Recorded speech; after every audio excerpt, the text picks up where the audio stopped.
capítulo 2, versículo 41 em diante, que é o texto que nós estamos estudando. Nós estamos numa série sobre as marcas do verdadeiro avivamento. Vamos ficar de pé para nós lermos a palavra. Os que aceitaram a mensagem foram batizados, e naquele dia houve um acréscimo de cerca de 3.000 pessoas. Eles se dedicavam ao ensino dos apóstolos e à comunhão, ao partir do pão e às orações. Todos estavam cheios de temor, e muitas maravilhas eram feitas pelos apóstolos. Os que criam mantinham-se unidos e tinham tudo em comum, vendendo suas propriedades e bens, distribuíram a cada um conforme a sua necessidade. Todos os dias continuavam a reunir-se no pátio do templo, partindo pão nas suas casas, e juntos participavam das refeições, com alegria e sinceridade de coração, louvando a Deus e tendo a simpatia de todo o povo. E o Senhor lhes acrescentava diariamente os que iam sendo salvos. Senhor, essa tua palavra foi lida, será pregada nesta noite. Fala conosco através da dele, nos ensina, Senhor, em nome de Jesus. Amém. Pode sentar. Nós estamos falando sobre o avivamento. O avivamento, ele não é um movimento. O avivamento, até pode acontecer um movimento no meio do avivamento, mas o avivamento, ele é um estado de espírito. O avivamento, ele não acontece assim no momento. Não se marca culto de avivamento, oração de avivamento. Não se marca isso, porque o avivamento, ele é natural e ele é contínuo, ele não para, ele sempre continua, ele nunca acaba. O avivamento é contínuo. Sendo o avivamento contínuo, o que acontece? Nós precisamos entender que o Senhor nos dá orientações sobre o que é o verdadeiro avivamento. Através do que, pastor? Através do avivamento que aconteceu em Atos dos Apóstolos. Tudo que acontece depois de Atos tem que ser baseado em Atos. A gente chama de avivamento aquilo que tem as características do que aconteceu aqui em Atos. Então, por exemplo, pode ter um monte de gente pulando, saltando, sapateando, profetizando, falando em estranho? Pode, mas não necessariamente quer dizer que isso é avivamento, porque o verdadeiro avivamento, ele tem características, tem marcas, e é sobre isso que nós estamos falando aqui nessa série de estudo bíblico. Nós pretendemos levar ela aí até o final de fevereiro. Início de março a gente inicia uma outra. Deus já falou comigo, eu estava pedindo a Deus: Senhor, me dá uma série de estudo. Vamos falar sobre o pecado, Então vai ser o estudo bíblico. O que é isso, pastor? Vai ensinar a pecar? Não, vou ensinar você a não pecar, Vamos falar sobre o pecado. E uma das marcas que nós ficamos para hoje, para nós estudarmos, é a que está no versículo de número 42. A sua Bíblia, por favor, esteja aberta. Atos 2, 42. Eles se dedicavam ao ensino dos apóstolos e à comunhão, ao partir do pão e às orações. E essa parte ficou por falarmos depois. As orações. Então veja só, as orações,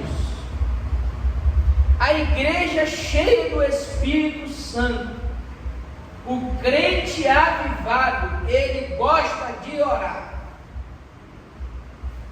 Não é possível ser avivado, viver o avivamento, gostar de avivamento, se você não ora.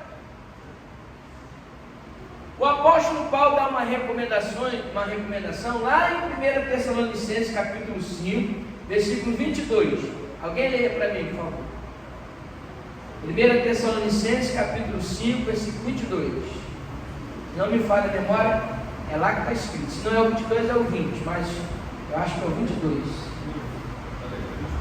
abstendo-vos de toda aparência do mal. Sim, antes. Ó, 19, não instigai o Espírito Santo.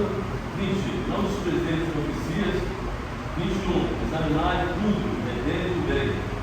22. 22, esse que eu li agora. 23. Abstendo-vos de toda aparência do mal. E o mesmo Deus que Pai santifica em tudo. Deu 18. Vamos lá, vamos começar com 16. Mas vocês já dizem, orai sem cessar. Isso aí, é isso aí. Tá, 17. Às vezes a memória dá uma rateada assim, mas eu sabia que estava lá. 5, É 17. 1 Tessalonicenses 5,17. Orai sem cessar. Como é que eu oro sem cessar, pastor? Se eu não posso dobrar o joelho toda hora, se eu não posso ficar levantando a mão, fechando o olho, como é que eu oro sem cessar? Aí você precisa entender o que é oração. A oração, ela é uma conversa entre duas pessoas. Oração é uma conversa entre duas pessoas. Ou seja, eu converso com outra pessoa, ali está acontecendo uma oração. Quando se refere a Deus, eu estou conversando com Deus. Então, de repente, você pode não estar de joelho dobrado. Por exemplo, Jonas orou no ventre do peixe. No ventre do peixe. Você acha que Jonas tinha espaço para dobrar o joelho para orar? Ele estava imprensado dentro do estômago do peixe. E aí a gente faz aquele desenhozinho, né? Aí parece assim a barriga do peixe enorme, o Jonas lá dentro, o joelho dobrado, com a lanterna acesa, orando. Nada. O Jonas estava dentro do estômago do peixe, todo imprensado, dentro do intestino ali do estômago, sei lá onde ele estava, mas ele estava ali todo. E ali ele orou ao Senhor e Deus ouviu a oração dele do ventre do peixe.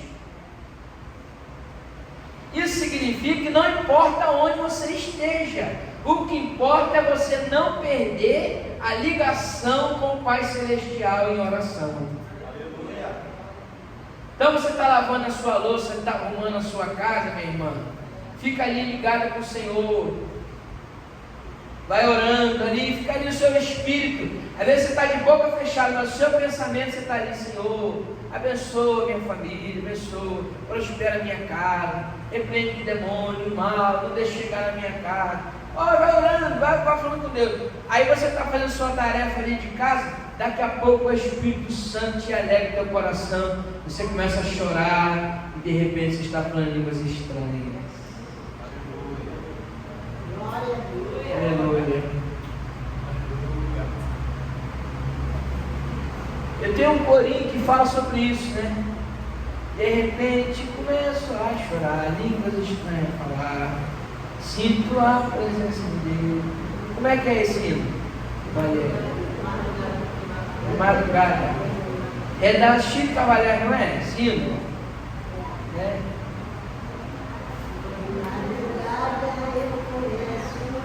Isso aí. De madrugada eu começo a orar. Ele vai falando. De repente o Espírito Santo te alegra, te visita e você está ali sentindo a presença de Deus.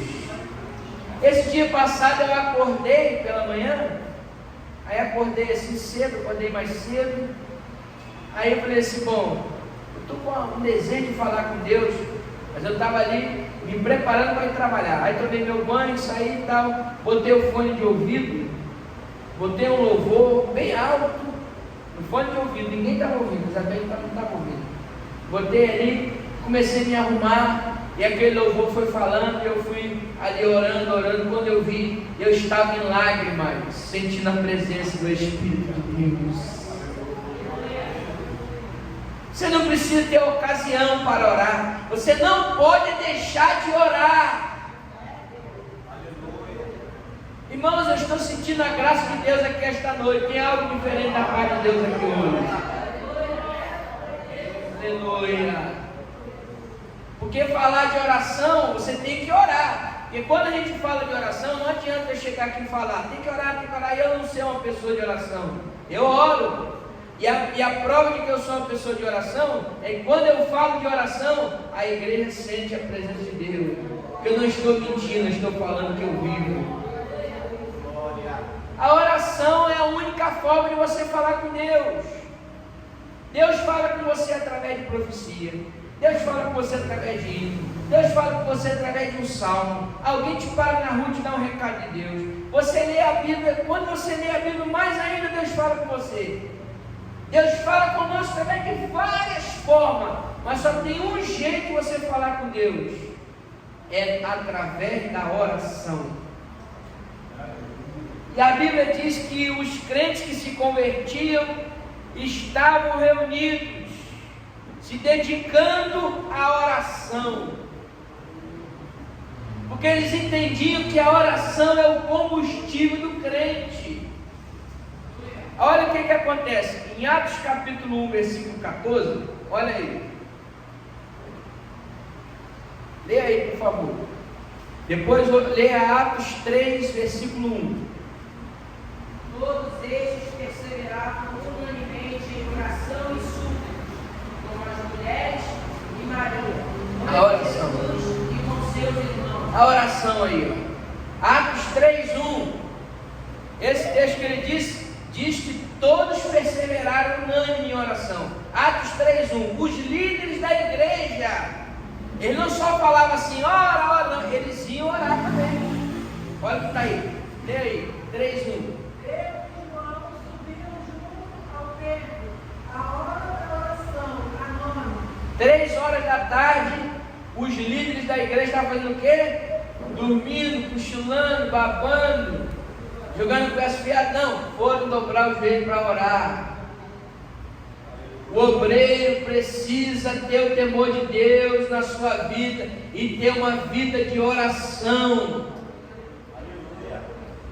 Para que quando ele pega o microfone e começa a falar, a igreja sente, a igreja testifica quando nós estamos aqui só batendo boca, ou quando nós viemos no óleo, como alguém fala assim, vem no óleo, pega a sua oportunidade, mas pega no óleo. A oração, ela vai encher a tua botija de azeite. Quando você pegar a oportunidade para cantar, para dar uma saudação, para orar, qualquer coisa que você fizer, orar para repreender algum espírito maligno, alguma enfermidade, isso só vai funcionar se você tiver depósito de oração. O apóstolo Paulo falou para Timóteo, guarda o bom depósito. Está lá em 1 Timóteo capítulo 2. Guarda o bom depósito. A oração é igual um depósito que você faz. Você ora um pouquinho aqui, você já está colocando um depósito lá no banco celestial. Que seja 5, 10, 15, 20, 1 hora, você está depositando no banco celestial. Você está guardando depósito. Aí quando vem a tribulação, a perseguição, o problema, você já está fortalecido. Atos capítulo 4, por favor.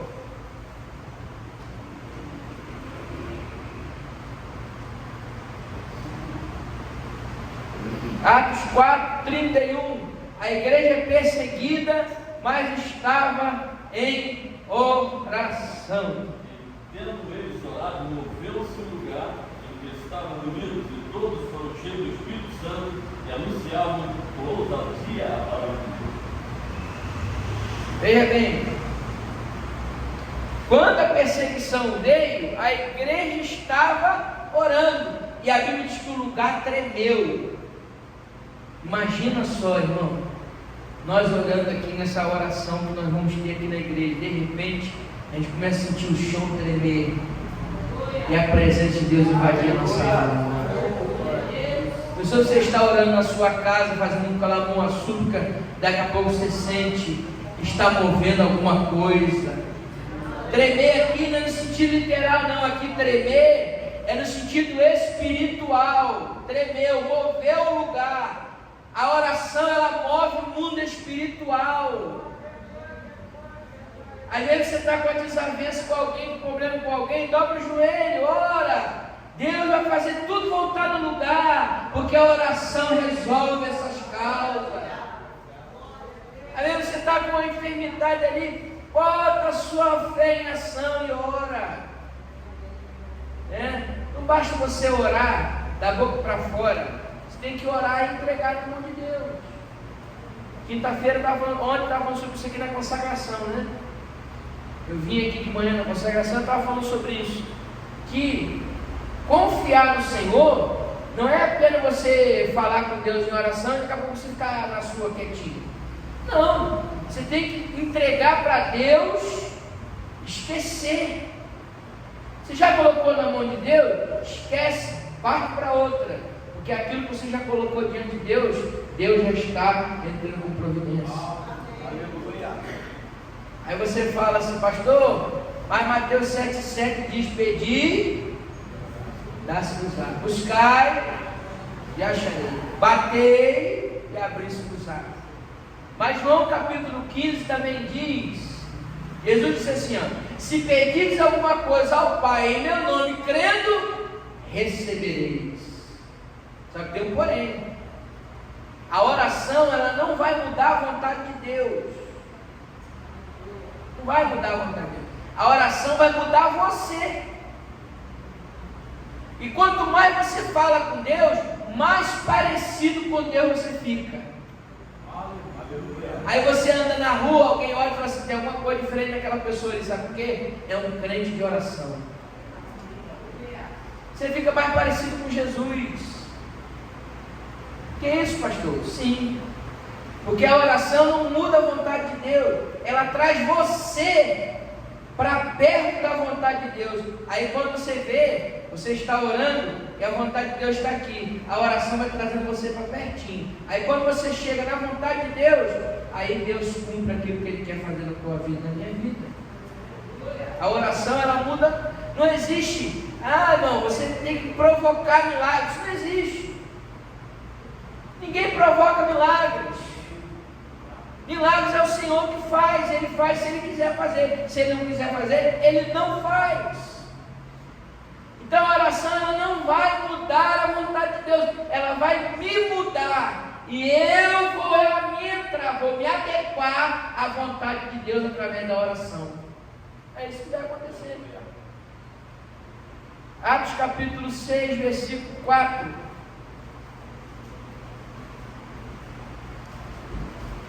Mas nós perseveraremos na oração e no ministério da palavra. Olha o que os apóstolos fizeram. Eles separaram os diáconos para poder eles terem mais tempo para orar, porque havia uma necessidade na igreja de resolver algum problema que estava acontecendo ali, porque as viúvas e os órfãos estavam sem assistência. Então alguém precisava fazer assistência da viúva e dos órfãos, precisava servir a igreja. Aí então vamos separar aqui os serviçais da igreja, o diácono vai servir a igreja. Então ele disse assim, porque nós perseveraremos na oração. Os apóstolos se dedicavam à oração. Atos capítulo 9, versículo 11, por favor. Atos 9, 11. E disse o Senhor, levanta-te e vai à rua chamada direita, e pergunta em casa de Judas por um homem chamado Saulo, está. Pois ele está orando. Pois ele está orando. O primeiro sinal de que Paulo estava convertido, irmãos e irmãs, é que ele estava orando. Orando. Deus falou para Ananias, vai lá à rua chamada direita, acha um homem chamado Saulo, ele está lá. Ele está orando. A oração de Paulo fez o Senhor descer na casa de Ananias, e Ananias foi lá e foi entregar o recado de Deus, foi operar o milagre na vida de Paulo, porque Paulo estava orando. Sabe o que isso significa? Enquanto você está orando, Deus está movendo pessoas. Lá subiando a lagaia. Quando eu cheguei aqui, eu falei: Senhor, nós precisamos de um bebedouro. Precisamos, Senhor, de um bebedouro urgente, um ar-condicionado, a igreja é muito quente. Enquanto eu estava orando aqui, de joelho dobrado orando, passou uma senhora aqui na porta da igreja e deixou uma oferta na mão da minha esposa, e nós compramos um bebedouro e instalamos o ar-condicionado. Enquanto eu estava orando, Deus moveu alguém para vir aqui. Enquanto você está orando, Deus está movendo pessoas.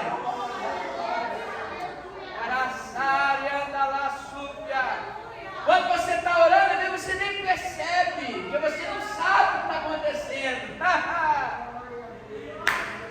Mas quando você dobra o joelho no chão com fé, com quem você está falando, e crê, o Senhor começa a mover pessoas e movimentar pessoas. Aleluia! Mais uma marca do verdadeiro avivamento. Todos estavam cheios de temor. O temor a Deus é a marca de um avivamento. Não existe avivamento em quem não teme a Deus. Deixa eu contar uma experiência para vocês aqui. Eu estava numa igreja uma vez, não vou falar o nome não, porque eu estou gravando a mensagem. Eu estava numa igreja uma vez, aí faz muito tempo isso, faz alguns anos já, faz uns 10 anos. Aí estava aquele culto, estava aquele poder, gente pulando, pulo daqui, pulo dali, estava aquela alegria toda. Aí eu vi uma irmã, essa irmã estava pulando o poder, pulando tal, aquela coisa bonita, sabe? Eu fiquei admirado de ver que parecia que ela estava cheia do Espírito Santo. Falei: poxa, que bênção. Tudo bem. No outro dia, eu fui ao banco de manhã, ali no Bradesco do Balneário. Eu lembro como se fosse ontem. Quando eu desci do carro, quem eu vejo? A irmã que estava pulando o poder no dia anterior. Ela estava com um uniforme de trabalho, ela estava trabalhando no banco. E a irmã estava ali, tal, fazendo o serviço dela. De repente ela me pega assim do bolso um maço de cigarro, bota na boca e começa a fumar. Aí eu olhei aquilo, irmãos, eu tomei um susto, que eu quase caí para trás. Eu digo: como é que pode a pessoa no dia anterior estar pulando, e papapá daqui, papapá dali, e no outro dia estar com um cigarro na boca fumando? Aí o Espírito Santo, eu fui orar, porque quando você fica assim meio assim, você tem que pedir discernimento de Deus. Senhor, o que isso significa? Aí o Espírito Santo falou comigo assim: ela não me teme. Ela não me teme, porque ela estava brincando ontem. Ela está escondida na minha casa fazendo coisa errada. Olha, irmãos,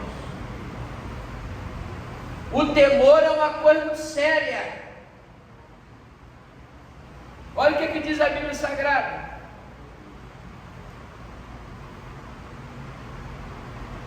Provérbios 8, versículo 13. O que é o temor? O que é o temor? O temor do Senhor é aborrecer o mal. Espera aí. O temor do Senhor é, primeiramente, aborrecer o mal. Segundo, a soberba. Ou seja, o temor do Senhor é aborrecer o mal e é aborrecer a soberba. Continua. E a arrogância, ou seja, o temor do Senhor é aborrecer a arrogância, ou seja, não concordar, não aceitar o mal, a soberba, a arrogância. Continua. O mau caminho significa a conduta errada. O temor do Senhor consiste em não aceitar condutas erradas. O que mais? E boca perversa aborreço. E a boca perversa, que é aquela linguaruda, fofoqueira. Como é que você sabe que uma pessoa teme a Deus? Quando ela segue isso aqui. Primeiro, aborrece o mal. O crente que teme a Deus, ele não anda com o mal. 1 Tessalonicenses capítulo 5, versículo 22, que o irmão leu aqui. Abstende-vos de toda aparência do mal. Não é o mal, não, é a aparência do mal. O que é a aparência do mal? Irmão, você é um jovem, é uma jovem. Você tem um namorado, uma namorada. Você vai ficar na casa do seu namorado, da sua namorada, depois de 11 horas da noite, fazendo o quê? Aparência do mal. Eu namorei a irmã Isabelle. 10 horas da noite era a hora de, bora. Por quê? Por causa da aparência do mal. Você passa em frente a um acidente. Já aconteceu, já houve, a ambulância está ali, já está socorrendo. Aí você fica ali olhando. Mas eu quero lá, não, vou lá olhar, vou ver o que aconteceu. Vai! Explode um componente daquele carro ali, tu morre e nem sabe por quê. Bandido vem e baleou o camarada. Pá. Aí tu vai lá, passou, tá lá o corpo tirado do chão, morto. Aí tu para, aí olha.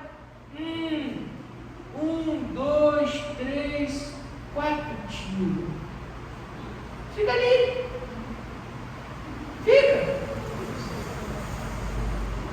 Fica ali. Aparência do mal.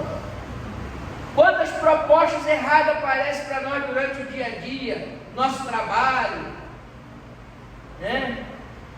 Às vezes na igreja. Convém um homem casado, servo do Senhor, dar carona a uma mulher solteira no seu carro ou casada? Não convém. Aparece do mal. A não ser que você esteja acompanhado, irmão. Porque às vezes você vai dar uma carona, alguém passa, olha e vê, olha lá, fulano está com a fulana dentro do carro sozinho, os dois, eu vi. Aí pronto. Não coloca mulher no seu carro se a sua esposa não estiver ciente, não estiver junto, ou se não tiver mais alguém junto. Cuidado. Então nós temos que tomar muito cuidado, porque a aparência do mal está aí, Não convém. O apóstolo Paulo falou: todas as coisas me são lícitas, mas nem todas me convêm. Cuidado quando você vai chegar no local e vai beber um Guaraná. Crente não para em bar para tomar Guaraná, irmão. Porque alguém passa e você está tomando cerveja. É a aparência do mal. Né? Cuidado. Muito cuidado. Aborrecer o mal. Aborrecer a soberba. Você sabe o que é a soberba? A soberba é quando o camarada acha que ele é alguma coisa. É a soberba. Eu tenho pavor de gente soberba. Eu não gosto de trabalhar com gente soberba que se acha alguma coisa. Nós não somos nada. Aqui nós não temos nada. Quando a gente morrer, nem a roupa do corpo a gente escolhe. É alguém que escolhe por nós. Mas tem gente que se acha o tal e acha-se no direito de pisar em alguém. Soberbo. A gente também fala sobre a arrogância. A soberba é quando você acha que é alguém. E a arrogância é quando você é alguém e você usa da sua autoridade para humilhar alguém. Arrogância. Não, eu não faço não porque eu sou fulano de tal. Eu sou não sei o que, eu não vou fazer, eu sou. Tudo bem, você pode descer. Cuidado com a arrogância. Cuidado. Mau caminho. Quando a Bíblia fala de caminho, ela está falando de conduta. A conduta errada, o crente não aprova. O crente que teme ao Senhor não aprova o mau caminho. A conduta errada. A boca perversa. Sabe o que é a boca perversa? Eu até botei ontem assim, toda a história tem dois lados. Aí eu botei a foto de um tigre segurando um filhote. E se você olhar pelo ângulo, a cabeça do filhote parece estar dentro da boca do tigre. Aí tiraram outra foto e na verdade ele está segurando o filhote pelo pescoço. Mas dependendo do ângulo, sabe? Você faz uma impressão errada. A boca perversa é aquela pessoa que ela sempre vai falar mal. Nunca vai pensar bem. Ela vai sempre falar mal. Ela vai perder o tempo dela querendo saber das novidades. Qual é a novidade? Me conta a novidade. Cuidado. Porque fofoca não é falar mal. Fofoca é falar. Então cuidado. Tem alguém que gravou um hino aí. Toma conta da sua vida. Toma conta da sua vida. Sabe qual é o segredo da paz? O segredo da paz é cada um tomar conta da sua própria vida. Porque você não sabe o que está acontecendo. Não, eu quero saber, vamos dizer assim, Samuel, me diga aí, você ficou doente? Eu quero saber se o pastor foi lá te visitar. Ah, o pastor não foi não. Então o pastor não pode visitar quem está doente. Você não sabe que o Samuel falou para mim assim, não quero receber visita. Mas é mais fácil falar mal do que você procurar tomar conta da sua vida. Cada um vigia a sua própria. 1 Coríntios 11, 28. Examine-se, pois, o homem a si mesmo. Aí a pessoa fala assim, não, mas fulano não pode tomar ceia porque está em pecado. Examine-se o homem a si mesmo. Cuide de você mesmo. Porque se você não cuida de você mesmo, você não teme ao Senhor. Temer a Deus não é ter medo de Deus. Temer é você saber quem é o Senhor. Temer a Deus é você estar debaixo da autoridade de Deus. Temer a Deus significa que você vai pensar 3, 4, 5 vezes antes de tomar uma decisão na sua vida, porque você teme ao Senhor, você obedece ao Senhor. O temor do Senhor é o princípio da sabedoria. Provérbio 28, 14, vou terminar. Feliz o homem constante no temor de Deus.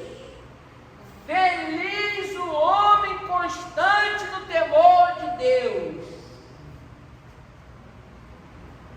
Aleluia.